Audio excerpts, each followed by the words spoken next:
안녕하세요. 저는 전문 HR 기업에서 대리로 근무하고 있는 30대 여자입니다. 어렵게 들어온 회사인데다 탄탄하고 괜찮은 회사라 다니면서 자부심도 있었고 회사 생활도 나름 만족스럽게 다니고 있었습니다. 회사 생활이라는 게 인간관계가 참 중요하잖아요. 그런데 제가 속한 팀의 분위기는 꽤 좋은 편이었습니다. 저희 팀에는 저를 포함해 총 4명의 여직원이 있었는데요.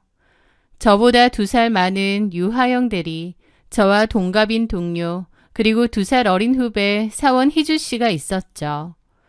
그중 유하영 대리는 저와 입사 동기라 다른 동료들보다 더 가깝게 지냈습니다.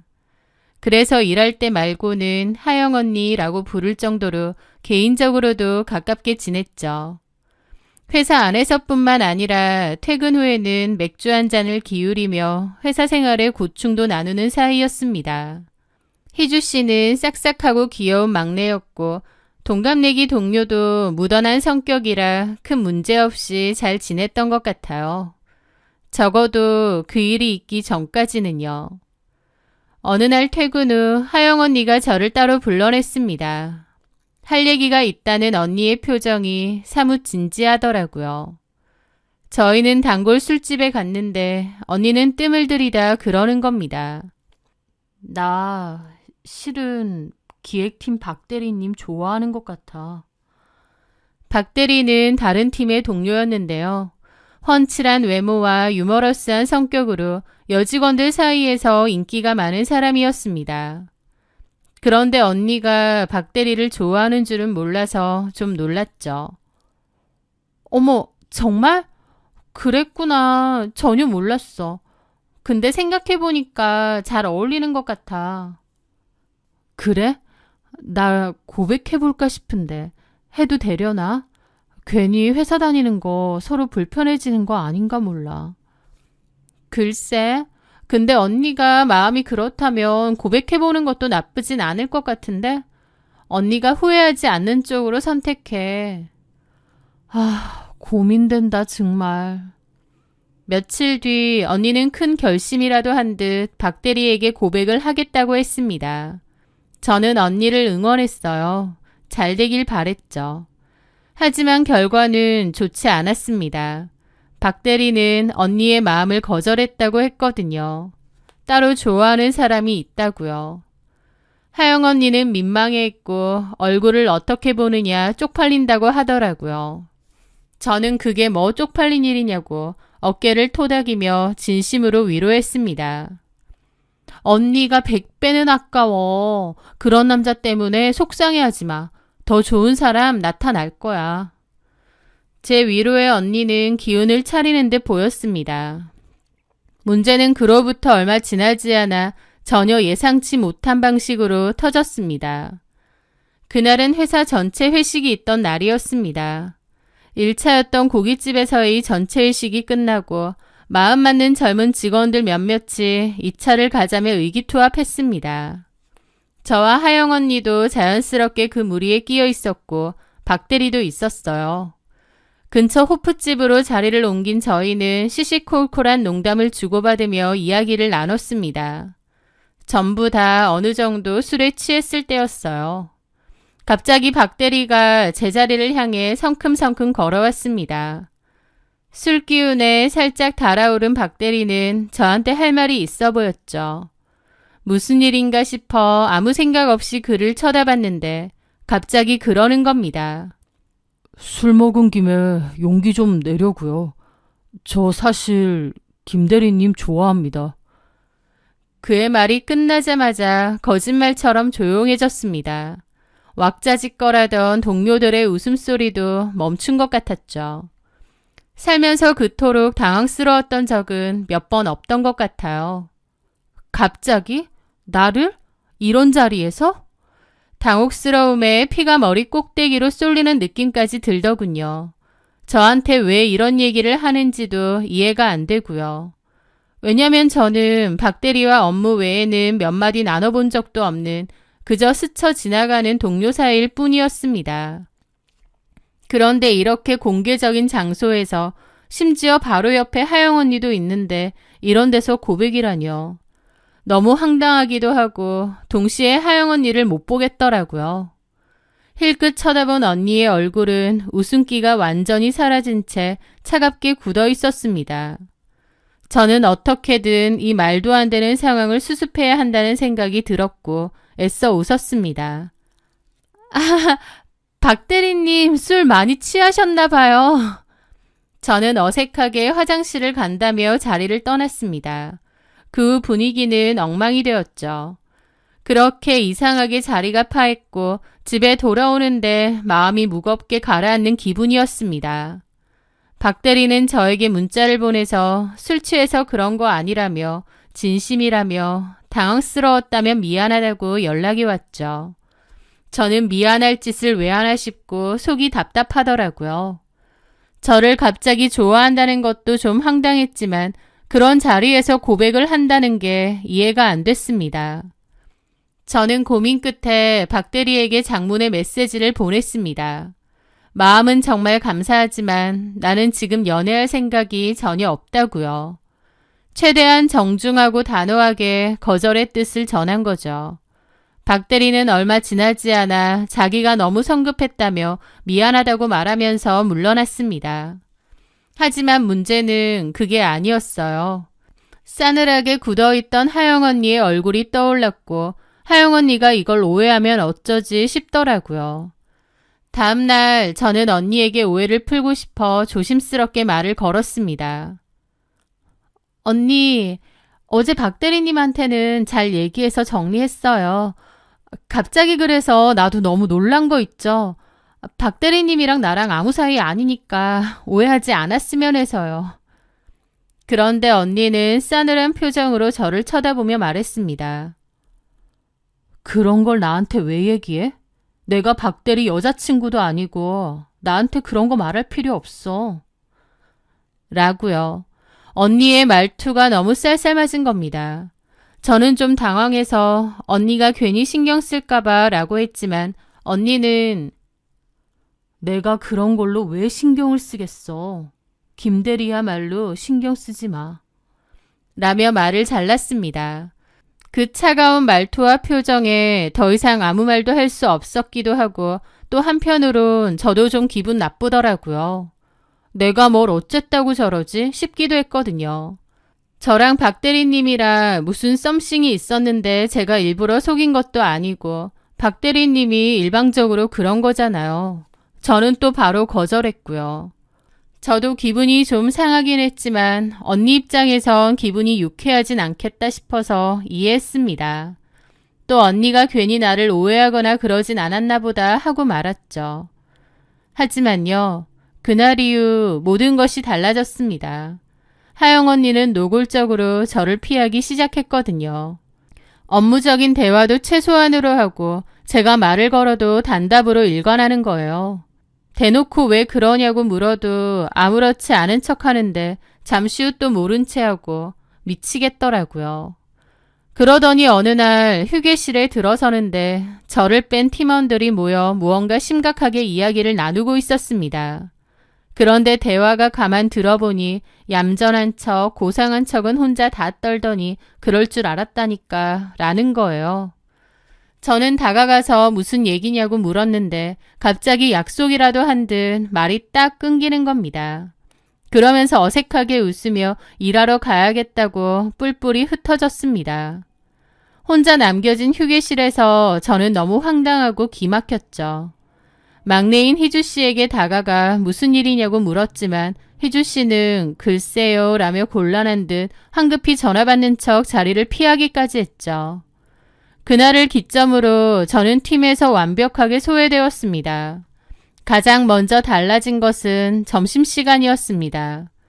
늘 함께 식사하던 팀원들이 갑자기 오늘은 각자 먹자며 흩어지는 일이 잦아졌습니다. 처음에는 정말 그런가 보다 했는데 하루는 혼자 회사 근처 식당에 밥을 먹으러 갔다가 너무 황당한 광경을 목격했습니다. 저를 빼고 흩어졌던 팀원 모두가 한 테이블에 모여 식사를 하고 있는 것이었죠. 배신감에 심장이 쿵 내려앉는 것 같았습니다. 저는 다가가 물었죠. 따로 먹는다더니 다들 여기 계셨네요. 그러자 하영 언니가 아무렇지 않게 말했습니다. 어쩌다 보니까 다들 만나게 돼서 여기 앉던가. 그런데 제가 자리에 앉자마자 방금 전까지 화기애애하던 대화는 거짓말처럼 사라졌습니다. 숨막히는 정적 속에서 저는 꾸역꾸역 밥을 넘겼습니다. 나 지금 따돌림 당하고 있는 건가? 머릿속이 복잡해 일이 손에 잡히지 않았습니다. 그날 저녁 희주 씨에게서 장문의 메시지가 왔습니다. 그 메시지에는 충격적인 내용이 담겨 있었습니다. 회사에 저에 대한 아주 안 좋은 소문이 돌고 있다는 거예요. 그 소문이 뭐냐면 제가 유부남, 총각 가릴 것 없이 남자 남직원들을 전부 후리고 다닌다는 거였습니다. 그러면서 희주 씨는 조심스럽게 사진 한 장을 보내왔습니다. 사진 속에는 제가 얼마 전 저희 팀 과장님과 단둘이 식당에서 저녁을 먹는 모습이 담겨 있었습니다. 회사 바로 밑에 있는 평범한 국수집이었습니다. 그날은 중요한 프로젝트 마감일이라 저와 담당자였던 과장님이 함께 야근을 했습니다. 녹초가 된 채로 퇴근하려는데 과장님이 출출하니까 저녁이라도 먹고 가자며 국수 한 그릇을 사주셨던 겁니다. 그저 잔치국수 한 그릇을 먹고 헤어진 평범한 상황이었습니다. 그런데 누군가 그 모습을 몰래 찍어 악의적인 소문과 함께 퍼뜨린 것이었습니다. 소문은 꼬리에 꼬리를 물고 눈덩이처럼 불어나 있었습니다. 유부남인 과장님에게 꼬리를 쳤다더라. 다른 남자 직원들에게도 눈웃음을 흘리고 다닌다더라. 입으로는 연애할 생각 없다면서 온갖 여지는 다 주고 다니는 여우라더라 등등 제 이야기가 온 회사에 파다하게 퍼져 있었던 거죠. 어이가 없어 손이 부들부들 떨렸습니다. 저는 희주 씨에게 사실이 아니라고 그날은 야근 때문에 어쩔 수 없이 함께 식사한 거라고 했습니다. 알아요, 대리님. 하지만 이런 소문이 도는 걸 알고 있으셔야 할 것 같아서요. 라고 조심스레 말했습니다. 희주 씨는 날 믿어요? 라고 묻자 그녀는 바로 대답했습니다. 당연히 믿죠. 근데 제 직속 상사가 하영 대리님인 거 아시잖아요. 저도 어쩔 수가 없어요. 그 상황이 기가 막히더라고요. 하영 언니가 저한테 왜 이렇게까지 하는지도 모르겠고요. 다음 날 저는 하영 언니를 찾아갔습니다. 유 대리님, 도대체 왜 그런 헛소문을 퍼뜨리고 다니는 거예요? 제 단도직입적인 물음에 언니는 눈 하나 깜짝하지 않고 되물었습니다. 무슨 소리에? 무슨 소문? 저에 대해서 악의적인 소문 퍼뜨리고 다니는 거 유 대리님 맞잖아요.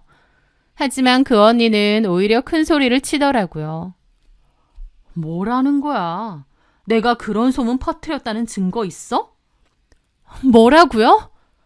소문 나기 싫으면 처신 똑바로 하든가 회사 물이나 흐리고 다니지 마. 라며 뻔뻔하게 나오는데 말문이 막혔습니다. 친하다고 믿었던 동료들이 하루아침에 등을 돌리고 제 뒤에서 수근거리고 그 상황이 못 견디게 너무 힘들더라고요. 매일 밤 억울함에 잠을 이룰 수 없었습니다. 그냥 다 그만두고 도망치고 싶다는 생각뿐이었는데 한편으로 너무 억울하기도 하더라고요. 내가 뭘 잘못했다고 이런 더러운 오해를 받고 회사까지 그만둬야 되지 싶고요. 그 와중에도 희주 씨만 저에게 위로를 건네거나 챙겨주려고 했습니다. 하지만 저는 희주 씨가 걱정돼서 괜히 너까지 미움받으니까 나한테 신경 쓰지 마라고 말했습니다. 저 때문에 착한 후배까지 힘들어지는 건 원치 않았거든요.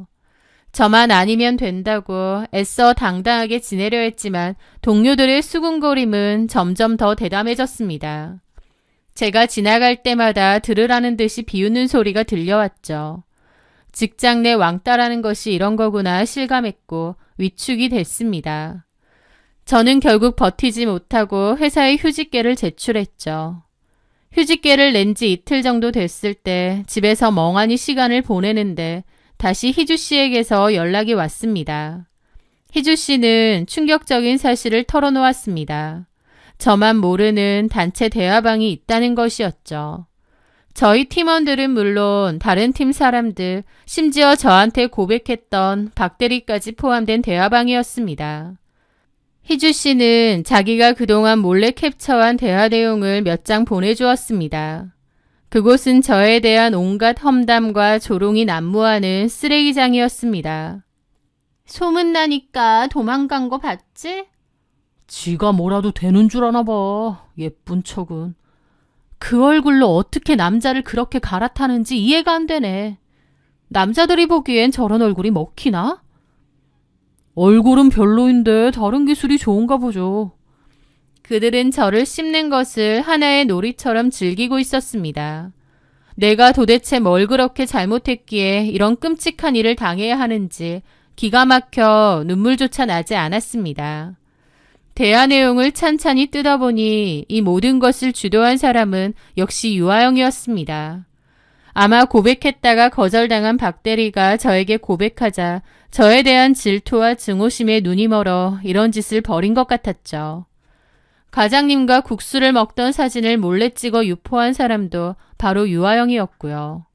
더 이상 슬퍼하고만 있을 수 없었습니다. 저는 곧장 변호사를 찾아갔습니다.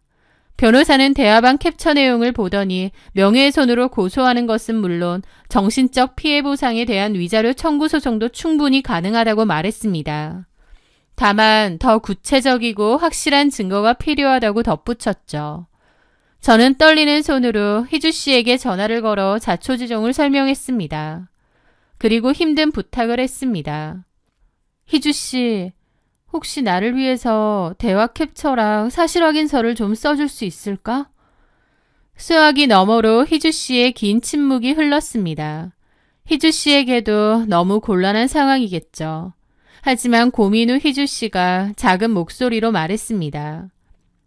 대리님, 아시잖아요. 저는 거기서 아무 말도 안 했어요. 제가 괜히 나섰다가 저까지 힘들어질까봐 무서워요. 저는 애써 담담하게 말했습니다. 알아. 그래서 많이 미안해. 하지만 나 이대로는 너무 억울해서 못 살 것 같아. 나 도와줄 사람 희주 씨밖에 없어. 제 절박한 목소리에 희주 씨는 깊은 한숨을 내쉬었습니다. 그리고 결심한 듯 그러더군요. 알겠습니다. 제가 도와드릴게요. 대리님 혼자 그렇게 힘든데 저도 모른 척하고 동조해서 죄송해요. 제가 할 수 있는 건 다 도울게요. 그 한마디에 저는 참았던 눈물을 터뜨리고 말았습니다. 자신의 상황까지 어려워질 것을 알면서도 저를 위해 용기를 내준 희주 씨가 너무나도 고마웠죠. 그날 밤 희주 씨는 대화방의 모든 내용을 처음부터 끝까지 캡처해서 보내주었고 변호사가 요청한 양식에 맞춰 꼼꼼하게 사실 확인서까지 작성해 주었습니다. 모든 증거를 손에 쥔 저는 다음날 경찰서로 향했습니다. 이런 일로 경찰서를 가는 게 처음이라 두려웠지만 이제는 물러설 곳이 없다는 생각에 마음을 다잡았습니다. 증거 자료를 제출하고 고소장을 접수하자 얼마 지나지 않아 가해자들에게 경찰서 출석 요구가 떨어졌습니다. 저는 변호사를 통해 비록 단톡방에 참여하긴 했지만 희주 씨에 대해서는 아무 문제를 삼지 않겠다는 의사를 분명히 밝혔습니다. 그리고 희주 씨 빼고 나머지 가해자들에 대해서는 절대 선처도 합의도 없다고 못 박았죠. 나중에 들어보니 그들은 경찰서에 가서도 그냥 친한 동료들끼리 한 농담일 뿐이다. 너무 예민한 반응이다. 김대리도 평소 행실에 문제가 있었는데 직장 동료들끼리 그런 소리도 못하냐. 이게 경찰서까지 올 일이냐 등등 끝까지 자신들의 잘못을 인정하지 않았다고 합니다. 저에 대한 악의적 소문에 없는 이야기 지어서 퍼뜨리고 직장 내 괴롭힘까지 당당히 했으면서 뭐가 잘못됐는지도 모르더라고요. 이 일은 당연히 회사에도 알려졌고 인사팀에서 내부 징계 절차를 시작했습니다. 징계위원회가 열리던 날 저는 회의실에 들어가 저를 둘러싼 임원들과 가해자들을 마주했습니다. 저는 그동안 겪었던 고통과 그들이 저에게 저지른 일들을 눈물 한 방울 흘리지 않고 차분하고 담담하게 털어놓았습니다. 그리고 절대 선처하지 않을 거란 걸 분명히 했죠. 그제야 사태의 심각성을 깨달은 가해자들은 저에게 연락해 울고불고 빌기 시작했습니다. 특히 하영 언니는 거의 매일같이 전화해서 내가 정말 미쳤었나 봐. 질투심 때문에 눈이 멀었어. 박대리가 나는 싫다고 깠으면서 너는 좋아한다고 하니 너무 부끄럽고 화도 나고 그랬어. 네가 잘못한 게 아닌데 너한테 그래서 미안해. 제발 한 번만 용서해줘. 내가 무릎이라도 꿇을게. 라며 애원했습니다. 한때는 가장 친한 동료였던 하영 언니의 목소리에 잠시 마음이 흔들리기도 했습니다. 또 회사에서는 일이 더 커지는 걸 원치 않았는지 가벼운 징계로 넘어가려 하더군요. 적당히 화해하고 끝내라 이거였죠. 회사에 압박도 있고 또 가해자들이 싹싹 빌었기 때문에 그냥 이쯤에서 용서하고 끝내야 하나 싶기도 했습니다. 하지만 우연히 희주 씨를 통해 듣게 된 그들의 뒷이야기는 제 마지막 남은 동정심마저 사라지게 만들었습니다. 그들은 자기들끼리 모여 여전히 저를 지독한 년, 끝까지 사람 피말리는 년이라 욕하며 이게 이렇게까지 크게 만들 일이냐고 어디 두고 보자는 식으로 이야기하고 다녔다더군요. 그들은 제가 희주 씨는 따로 처벌하지 않길 원하고 선처했다는 내용을 몰랐기 때문에 희주 씨 앞에서 여전히 제 욕을 했던 거죠. 제 말을 듣는 순간 제 안에 남아있던 아주 작은 연민의 감정마저 차갑게 식어버렸습니다. 분노가 머리끝까지 치밀어 올랐죠. 저는 곧바로 변호사에게 연락해 합의 없고 민사소송까지 진행하겠다고 통보했습니다. 그들에게 선처 없이 법의 심판을 통해 죗값을 치르게 하겠다고요. 그렇게 몇 달간의 지루한 법적 다툼이 시작되었습니다. 그 가해자들도 변호사를 고용했고 뻔뻔한 얼굴로 거짓말을 늘어놓거나 그 와중에 제 탓을 하고 싸웠지만 저는 포기하지 않았습니다. 마침내 가해자들은 각각 명예훼손에 대한 벌금형을 선고받아서 전과자가 되었어요.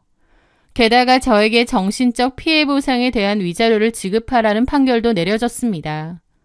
돈이 중요한 게 아니었습니다. 저의 억울함이, 저의 고통이 법적으로 인정받았다는 사실에 그제야 참았던 숨을 내쉴 수 있었습니다. 하지만 저는 여기서 멈추지 않았습니다. 변호사를 통해 판결문을 첨부한 내용 증명을 저희 회사에 보냈습니다. 직장 내 괴롭힘과 명예훼손 사건에 대한 회사의 공식적인 조치와 재발 방지 대책을 요구하는 내용이었습니다. 그렇지 않으면 공론화 시킬 거라고요.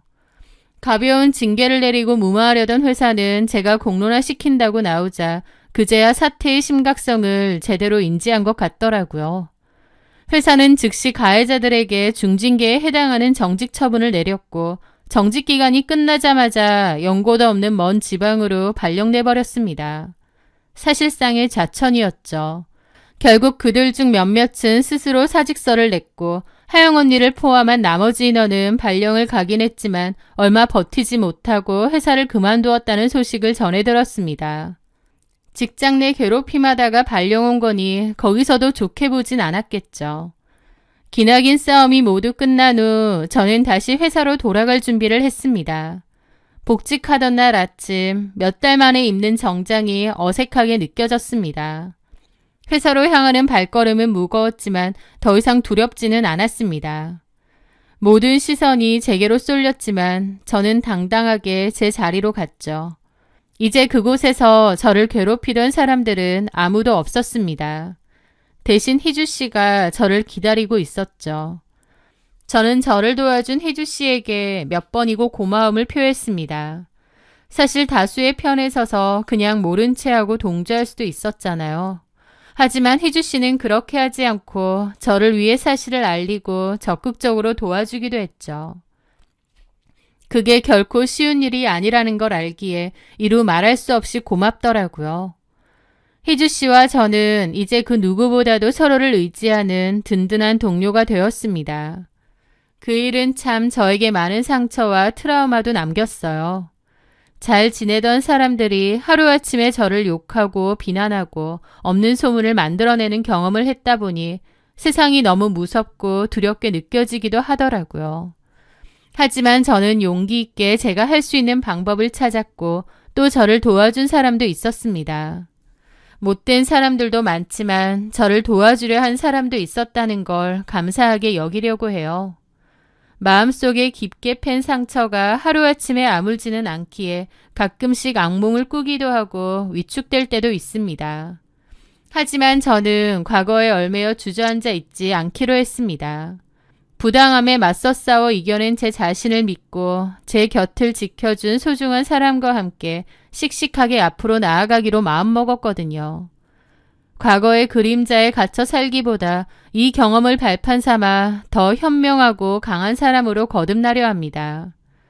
제 사연 들어주셔서 감사합니다.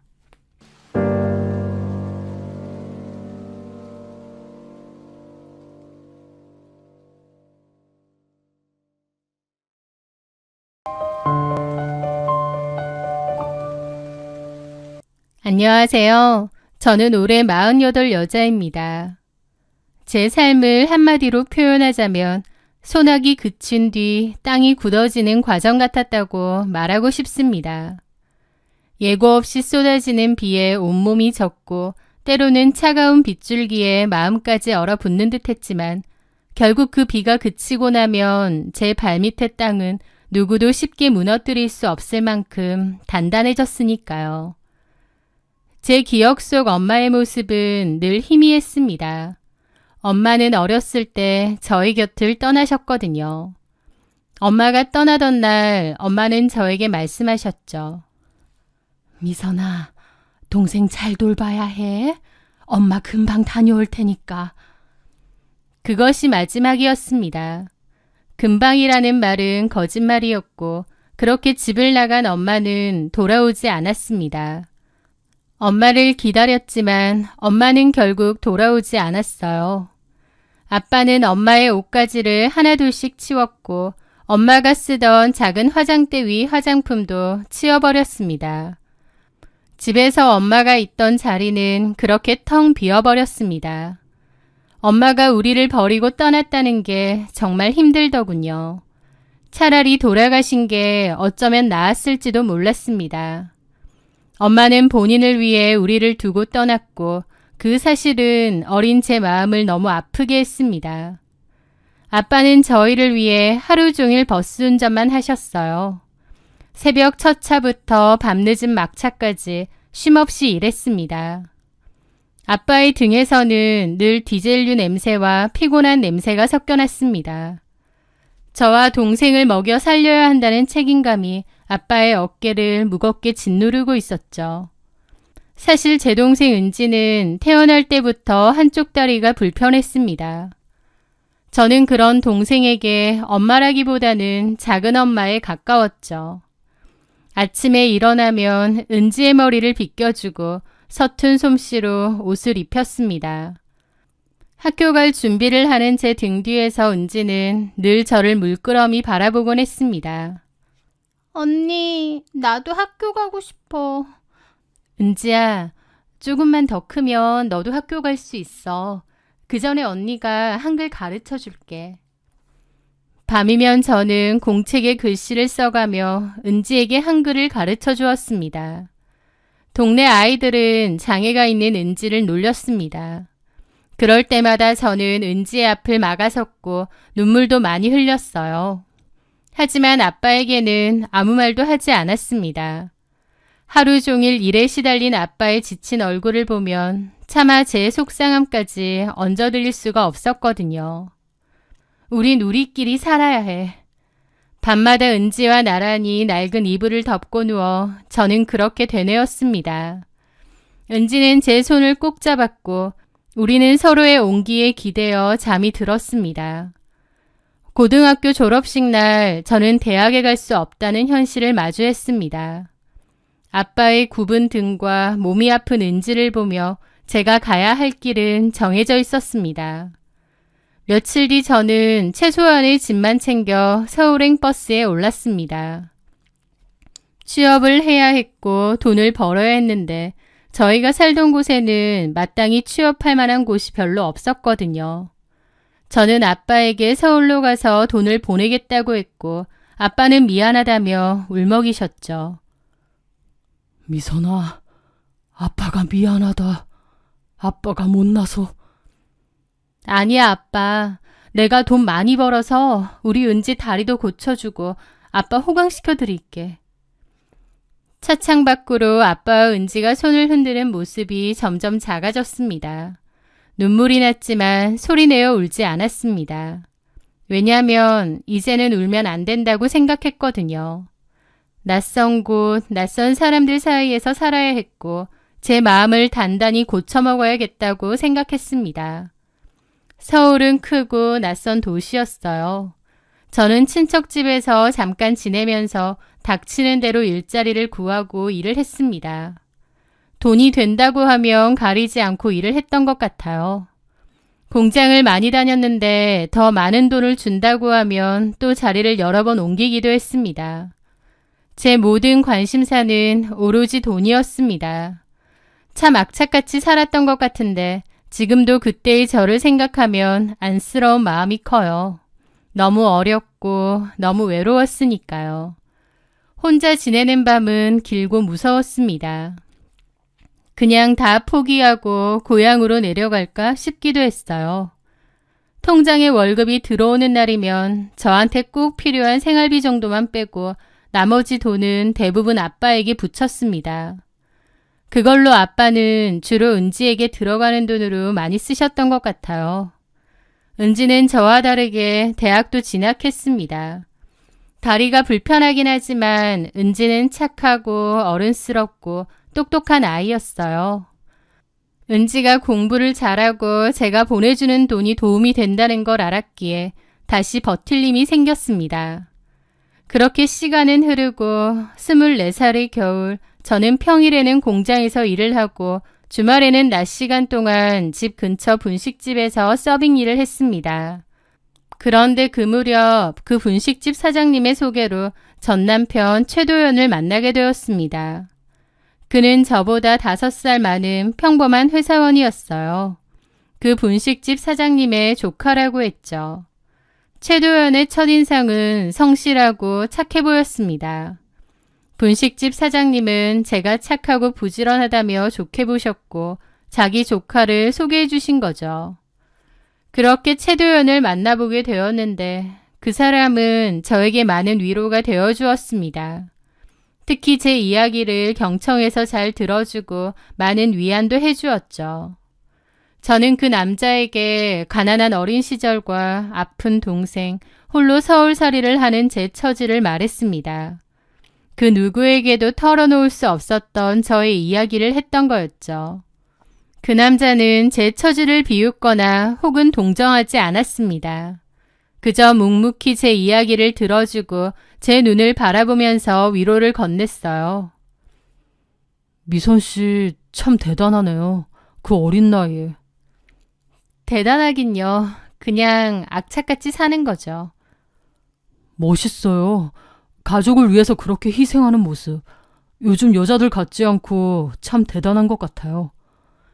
그의 따뜻한 눈빛과 목소리에 외롭던 제 마음도 조금씩 열리는 것 같았습니다.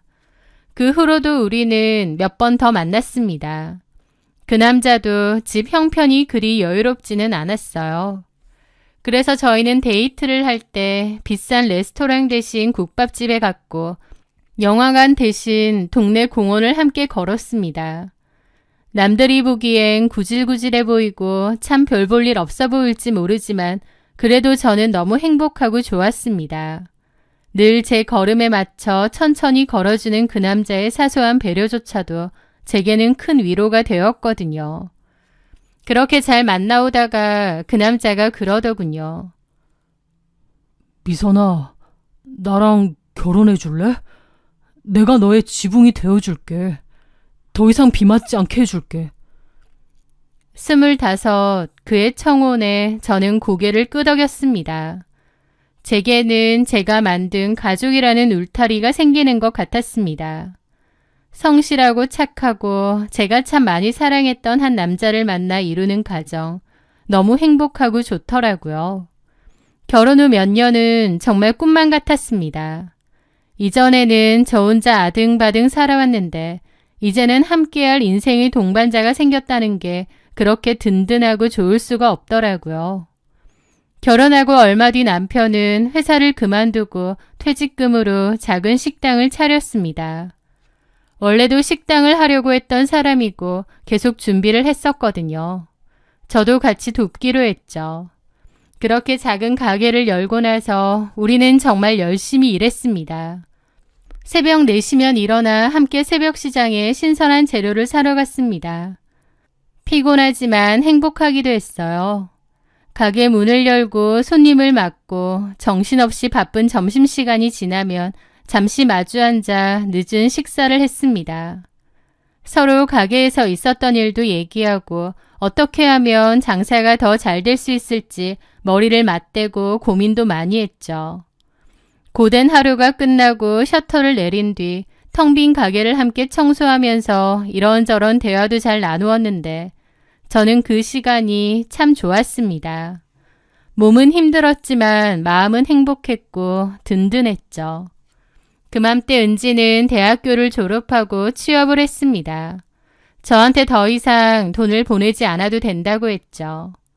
다리가 불편했지만 그래도 공부도 열심히 해서 장학금 받고 다니고 자기 앞길 잘 찾고 있는 은지가 너무 대견하고 좋더라고요.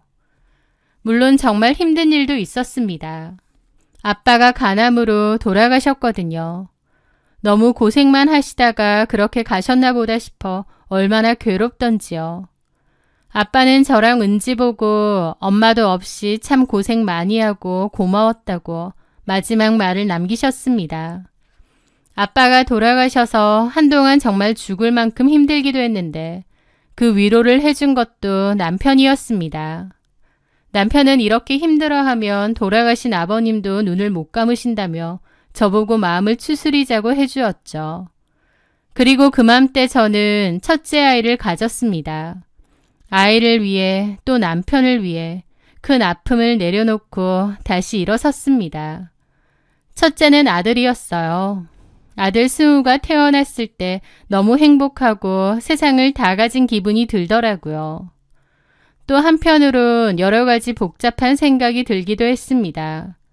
손주도 못 보고 떠난 아빠가 생각나 눈물이 또 나기도 했고 또 한편으론 그 어린 시절 우리를 두고 떠난 엄마가 생각나기도 했어요. 저와 동생을 버리고 떠난 엄마. 왜 그랬을까 싶기도 하면서 또 한편으론 나는 절대로 내 아이와 가족을 외롭게 만들지 않겠다고 다짐했습니다. 그렇게 2년 뒤 딸 다연이가 태어났어요. 착하고 의젓한 큰아들과 귀엽고 사랑스러운 둘째 딸.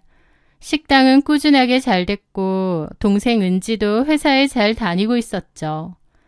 남들에게는 당연할지 모르는 생활이었겠지만 저에게는 너무 감사하고 행복했습니다. 남편은 가게 한쪽에 작은 방을 만들었습니다. 저도 남편 식당에서 일을 해야 했기에 그 방에서 아이들을 돌보며 일해야 했거든요. 아이들은 그 작은 방에서 거의 컸습니다. 거기서 그림도 그리고 TV도 보고 둘이서 장난도 치고 가끔은 가게에 나와서 앉아있기도 했어요. 그러면 손님들이 귀엽다고 사탕도 주시고 용돈도 주시고 그랬죠. 아이들은 저희 부부의 땀 냄새를 맡으며 자랐습니다. 저희 식당은 갈수록 입소문이 나면서 자리를 잘 잡았습니다. 그러면서 원래 셋방살이었는데 작은 아파트로 이사도 갔죠. 아이들은 건강하게 잘 자라주었고 식당도 잘 되고 저는 이 평범한 일상이 영원할 것이라 믿었습니다. 그런데 시간이 흐르고 흘러 언제부터였어요. 남편과 제 사이에 어색한 기류가 흐르기 시작했습니다.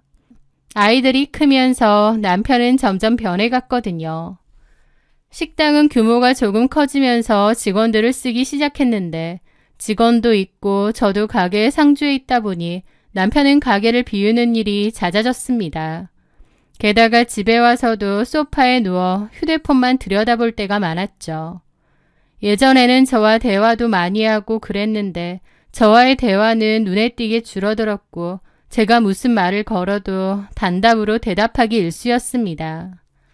게다가 아이들과도 대화를 자주 했었는데 언젠가부터 아이들이 말을 거는 것도 귀찮아 하더라고요. 식탁에 마주 앉아도 대화가 없었습니다. 제가 무슨 말을 걸면 그는 건성으로 대답하거나 피곤하다며 말을 잘랐습니다.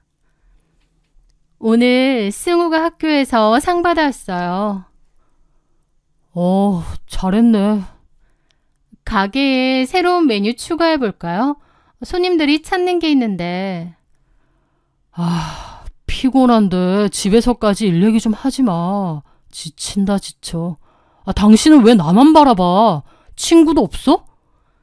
그의 말은 날카로운 유리 조각처럼 제 가슴에 박혔습니다. 남편은 그맘때 지독한 권태기를 느꼈던 것 같아요. 사실 권태기라는 게 남자 여자 누구에게나 올 수 있는 건데 남편은 그 권태기를 유난히 예민하게 받아들였던 것 같습니다. 그맘때 자기 인생이 허무하다던가 하루를 살더라도 즐겁게 살고 싶다라던가 라는 뜬구름 잡는 소리도 잘하더라고요. 저는 남편에게 아이들 잘 커주고 식당 일 잘 되고 이것보다 더 행복한 게 어딨겠느냐 했지만 남편은 지겨워했습니다. 남편은 새로운 자극이나 즐거움이 필요한 사람 같았죠. 하지만 그런 것도 다 이해했습니다. 그리고 다시 예전의 다정하고 성실한 남편으로 돌아올 거라고 생각했죠. 그러던 어느 날 저희 가게에는 새로운 직원이 들어왔습니다. 그 직원은 30 초반이었고 한서영이라는 이름의 여자였습니다. 이혼 후 혼자 돈을 벌어야 해서 저희 식당에 취업했다고 하는데 큰 아픔을 겪고도 열심히 살아가려 했고 씩씩해 보였어요. 제 동생 같은 느낌이라 처음엔 안쓰럽고 대견하기도 했습니다. 마음도 많이 갔고요. 게다가 싹싹하고 일도 참 잘하더라고요. 그러다 보니 저도 그 직원을 참 예뻐했죠.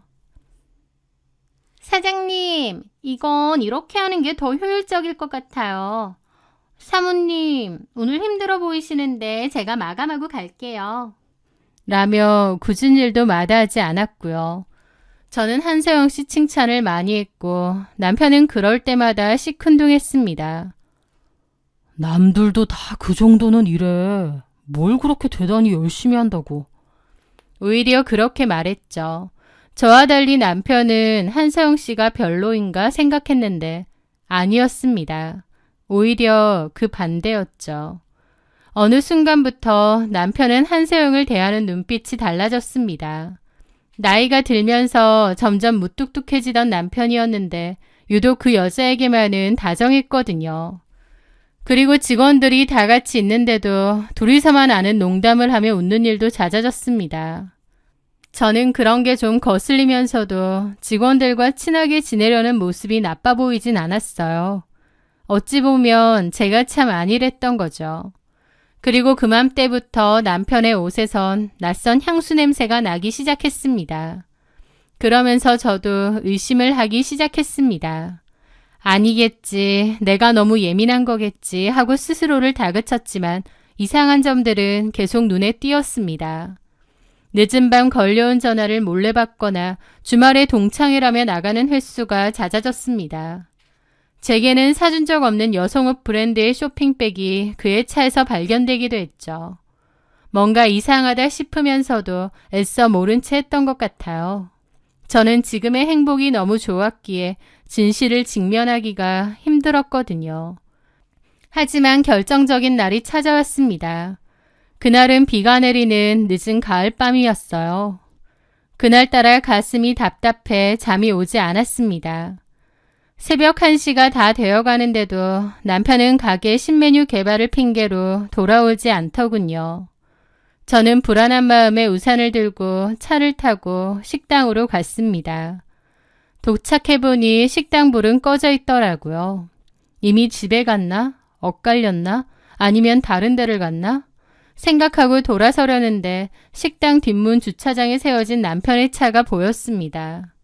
차가 있다는 걸 알게 된 저는 내려서 조심히 그리로 다가갔죠. 그런데 차 안에서 남편이 한 여자의 머리를 부드럽게 쓰다듬고 있었던 겁니다. 저는 너무 놀라 숨이 멎을 뻔했죠. 도대체 누구랑 저러고 있는지 보려고 다가갔는데 한서영 그 여자였습니다. 둘은 제가 보는지도 모른 채 차 안에서 웃고 있었고 그 모습에 저는 큰 충격을 받았습니다. 다리에 힘이 풀려 그대로 주저앉았습니다. 차가운 빗물이 온몸을 적셨지만 아무것도 느껴지지 않더라고요. 제가 아이들을 낳고 땀 흘려 지켜온 지난 세월이 한순간에 부정당하는 기분이었습니다. 저는 남편에게 따지지 않고 그냥 돌아섰어요. 집으로 어떻게 돌아왔는지 기억나지 않습니다. 그리고 며칠을 끙끙 앓아누웠죠. 남편은 제가 심한 감기 몸살에 걸린 줄로만 알았습니다. 제가 모든 것을 알고 있다는 사실을 남편은 전혀 몰랐으니까요. 며칠 뒤 저는 아이들을 학교에 보낸 뒤 그와 마주 앉았습니다. 할 얘기가 있어요. 무슨 얘기? 나 다 봤어요. 며칠 전 밤에 가게 앞에서. 한서영 씨랑 무슨 관계예요? 제 질문에 늘 무심하던 남편의 얼굴이 딱딱하게 굳어졌습니다. 그는 시선을 피하며 잠시 침묵하더니 이내 모든 걸 체념한 듯 입을 열었습니다. 당신이 어떻게 알았는지 모르겠지만 다 알고 있다니까 솔직하게 말할게. 나 한서영이랑 서로 좋아해. 그 말을 듣는 순간 심장이 바닥으로 쿵 떨어지는 것 같았습니다. 남편의 입으로 직접 다른 여자를 좋아한다는 말을 듣는 것은 제 상상을 초월하는 고통이었습니다. 언제부터요? 한서영이 우리 식당 취업하고 나서 얼마 안 됐을 때부터요. 그럼 최소 8개월 이상이었습니다. 제가 남편의 스트레스를 걱정하고 지친 어깨를 안쓰러워하던 그 시간 동안 그는 가게 직원과 사랑을 속삭이고 있었던 겁니다. 기가 막혀 헛웃음이 나왔고 이내 눈물이 쏟아졌습니다. 어떻게 나한테 이럴 수 있어요? 우리 승우 다현이는 어떡하고? 미안하게 됐어. 하지만 우리 솔직히 예전 같지 않잖아. 대화도 없고. 나도 솔직히 좀 지겹고 권태롭고. 그런데 서영이를 만나면서 내가 다시 살아있다는 걸 느꼈어. 당신이랑은 너무 오래됐고 이젠 그냥 가족이잖아. 근데 나도 남자야. 한서영 만나면서 설렘도 느끼고 얼마나 행복한지 몰라. 잘못됐다고 할지라도 그냥 모른 척 가고 싶어. 당신한텐 미안해. 그의 말은 너무나 잔인했습니다. 미안하다고는 했지만 그의 얼굴에는 일말의 죄책감도 보이지 않았습니다. 오히려 권태로운 관계가 전부 다 제 탓인 것처럼 말하더라고요. 남편을 정말 많이 사랑했고 의지했고 또 믿었습니다. 저희는 가족이었고 인생의 동반자라고 믿었어요. 그런데 남편은 그까짓 설렘, 그게 뭐라고 저와 아이들을 미련 없이 버리려 하더라고요. 그 태도를 본 저는 정이 다 떨어지는 기분이었습니다. 이혼, 그 단어 외에는 아무것도 떠오르지 않았어요. 한창 예민한 시기에 아이들이 받을 상처가 눈앞에 아른거렸지만 더 이상 이 남자를 남편으로 아이들의 아버지로 존중하며 살 자신이 없었습니다. 이혼은 저 자신을 지키기 위한 마지막 선택이었죠. 남편은 사실 이혼보다 이렇게 그냥 살아도 된다는 헛소리를 했는데 저는 그러고 싶지 않고 이혼하겠다고 했습니다. 대신 재산 분할이든 위자료든 제대로 내놓으라고 했죠. 남편은 지가 잘못한 주제에 막상 상황이 그렇게 되니 엄청 계산적으로 나오더군요. 그래서 이혼 과정은 생각보다 더 지독했습니다. 재산 분할과 양육권 문제로 몇 달을 다퉜죠.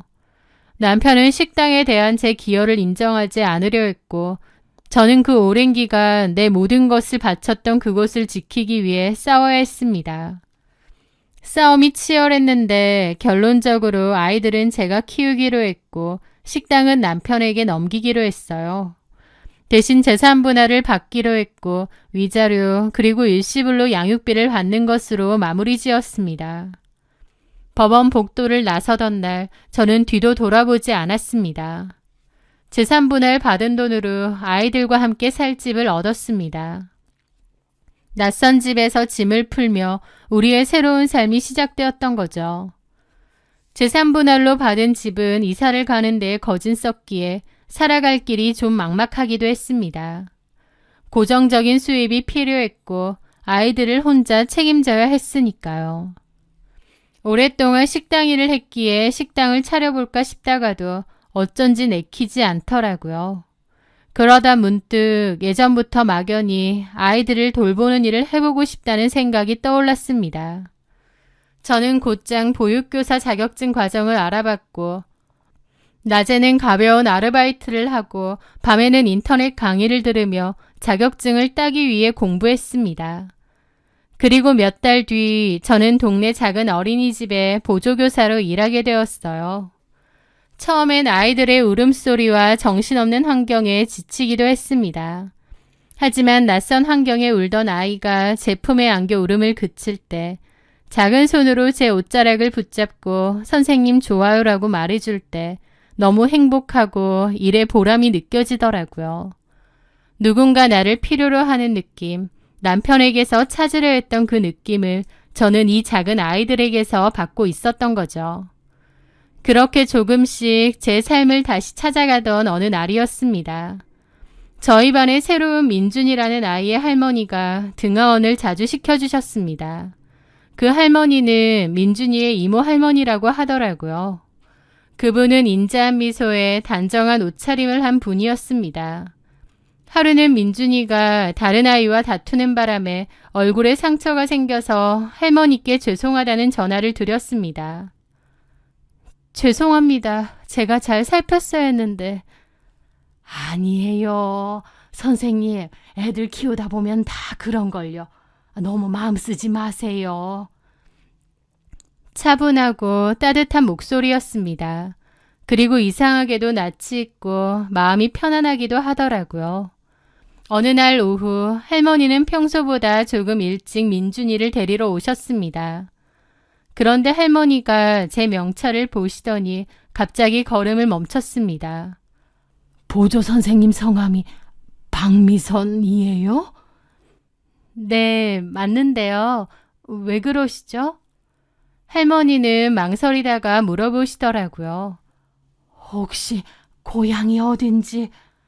고향을 물어보시길래 저는 어리둥절해하며 제 고향을 말했습니다. 그랬더니 갑자기 그분의 눈에 눈물이 가득 고이는 거예요. 아버지 성함이 박상길인가요? 저는 그 자리에 얼어붙었습니다. 머릿속이 하얗게 비는 것 같았습니다. 제 고향과 저희 아빠의 이름을 안다니. 그렇다면 놀란 저에게 그분이 그러더군요. 미선아, 나야 엄마.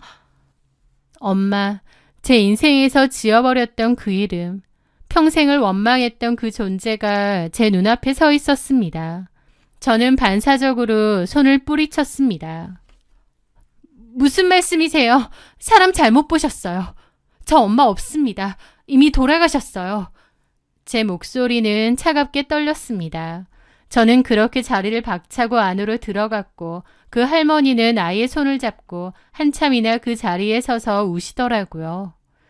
그 후 며칠 동안 힘든 시간을 보냈습니다. 그 후에 할머니, 아니 엄마는 매일같이 어린이집 앞으로 저를 찾아왔습니다. 저는 애써 외면했지만 엄마는 포기하지 않고 저를 보러 오시더군요. 저는 이 일에 대해 가장 먼저 동생에게 전화를 걸었습니다. 이 사실을 어떻게 전해야 할지 두려웠지만 수학이 넘어 은지는 제 생각보다 훨씬 더 단단한 사람이었습니다. 언니, 엄마가 원망스럽긴 하지만 그래도 나도 엄마 보고 싶어. 언니도 엄마 많이 보고 싶어 했고 많이 그리워했잖아. 한번 만나봐 언니. 동생은 저보고 엄마를 만나보라고 하더라고요. 그리고 아이들에게도 이 일에 대해 이야기를 했습니다. 저희 딸 다현이는 제 손을 잡아주더라고요. 그리고 엄마가 가장 원하는 선택을 하라고 제 마음을 응원해 주었습니다. 그 말을 듣는 순간 저는 또 울었습니다. 제가 지키고 있다고 생각했던 아이들이 어느새 이렇게 자라 저를 지켜주고 있었으니까요. 결국 저는 엄마와 마주 앉기로 했습니다. 엄마는 지난 세월을 울먹이며 털어놓았습니다. 너무 어린 나이에 저를 낳았고 준비되지 않은 상황과 지독한 가난이 너무나 버거웠다고 했습니다. 연이어 은지가 장애를 갖고 태어났을 때 세상이 무너지는 것 같아 모든 것을 감당할 수 없었고 정신적으로도 문제가 생겼다고 했습니다. 아빠는 저희에게는 좋은 분이었지만 엄마에게는 그렇지 않았고 엄마는 그 집에서 계속 살다간 콱 죽을 것 같은 기분에 매일 시달렸다고 했어요. 엄마는 결국 가장 어리석은 선택으로 도망쳤다고 했습니다. 미선아, 그렇게 집을 나왔지만 단 하루도 너희를 잊은 날이 없었어. 밥을 먹다가도 너희 생각이 나서 울컥했고 길에서 네 또래 아이만 봐도 가슴이 철렁 내려앉았어. 매일 밤 너희 꿈을 꿨어. 하지만 돌아갈 용기가 없었고 염치도 없었지. 나는 그때 너무 어렸고 너무 어리석었어. 엄마는 그 후 재혼하지 않고 평생 혼자 지냈다고 했습니다. 낯선 도시에서 식당 허드렛 일부터 시작해 안 해본 일이 없었다고 했습니다. 그렇게 억척같이 돈을 모은 이유는 단 하나, 언젠가 우리를 다시 만나게 되면 뭐라도 해주고 싶은 마음뿐이었다고 했습니다. 이게 내가 너희에게 줄 수 있는 전부야. 정말 미안하다. 평생을 모은 거야. 제발 받아줘. 저는 터져나오는 울음을 참을 수 없었습니다. 돈 때문이 아니었습니다. 평생 우리를 잊고 어디선가 행복하게 잘 살고 있을 거라 생각하며 원망했는데 그게 아니었습니다. 엄마 역시 저처럼, 아니 저보다 더한 고통 속에서 평생을 후회하며 살아온 것이었습니다. 그 마음을 알게 되자 지난 시간 동안 가슴을 짓누르던 원망이 눈물과 함께 녹아내리는 것 같았습니다. 그날 이후 엄마와의 관계는 천천히 회복되었습니다. 며칠 뒤 저희는 다 함께 엄마를 만났습니다. 동생도 올라왔고 저희 아이들도 저희 엄마와 만났죠. 저희 엄마는 펑펑 우시면서도 이렇게 자기를 용서해 주어서 고맙다고 말하시더라고요. 그날 이후 저희는 주말마다 함께 식사를 하며 조금씩 가족이 되어가고 있었습니다. 그리고 얼마 전 남편의 소식을 듣게 되었습니다. 저와 이혼한 뒤 한서영 그 여자와 바로 재혼했다고 했는데요. 가족보다 자신의 설렘이 더 중요하다고 했던 남편. 하지만 그 행복은 그리 길지 않았다고 합니다. 한서영은 재혼 후 남편에게 사랑을 증명하라며 이러다가 훌쩍 자기를 떠나서 전처와 아이들에게 돌아가는 거 아니냐고 바가지를 긁어댔대요. 결국 그 말에 넘어가 사랑을 증명이라도 하듯 그 식당의 명의를 한서영 그 여자 앞으로 바꿔주었다고 했습니다. 그런데 얼마 지나지 않아 한서영은 조용히 식당을 처분하고 가게 보증금까지 챙겨서 종적을 감췄다고 하더군요. 소문에는 다른 남자가 있었다고도 하고요. 순진하고 착한 척을 했지만 사실은 무서운 여자였더라고요. 물론 그 정도 되니까 애 있고 나이 많은 유부남 이혼시키고 살림까지 차린 거지만요. 어쨌든 한순간에 모든 것을 잃은 남편은 허름한 원룸에서 지내며 매일 술에 찌들어 산다는 소문을 들었습니다. 한때는 제 인생의 동반자이자 마치 울타리 같았던 그 남자. 또 한때는 더 이상 저에게 아무 감정이 남아있지 않다고 저를 한없이 비참하게 만들기도 했던 그 남자. 그런데 전 남편의 몰락 소식을 들었음에도 제 마음은 놀라울 정도로 평온했습니다. 미움도 원망도 없었습니다. 왜냐하면 남편에 대한 제 감정이 모두 정리가 되어 저와는 아무런 상관이 없는 사람이 되었기 때문이죠.